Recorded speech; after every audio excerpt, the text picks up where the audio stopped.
Naniniwala ang Navy personnel na naputulan ng daliri na sinasadya o sinadya ng China ang pagbangganto sa sinasakyan ng mga Pilipinong sundalo habang nasa rotation at resupply mission o RORE sa BRP Sierra Madre sa Ayungin Shoal.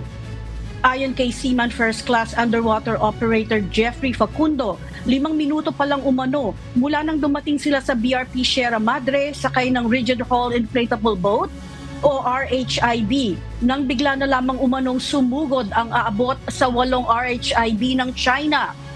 Naputol umano ang kanyang hindalaking daliri nang bumwelo ang isa sa mga bangka ng China Coast Guard o CCG para banggain ang kanilang sinasakyang bangka.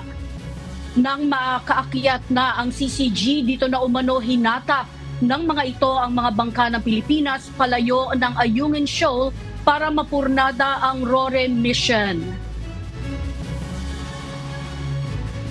Hindi siyang may tawag na aksidente, ma'am eh. Intentional, ma'am eh. Intentional yung pagbangga, pagbutas, pagsira. Nung pagbangga po na ano pa ako out of balance, na tumba. Ngayon, ma'am, yung rib na to, yung sana ko bumagsak, doon rin siya bumagsak po, ma'am.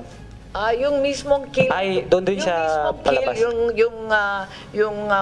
Patulis sa ilalim. Yung patulis, yun talagang tumama sa kapatid. Yes, ma'am. Ayaw na nilang resupply at RORE sa rotation sa Ayungin, ma'am. Ayaw kaming pa-resupplyin, ayaw paakyatin.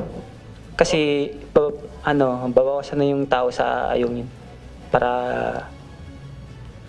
yun yung nila, ma'am. Yun naman, yun ang para sa akin yung intention. sa iyo.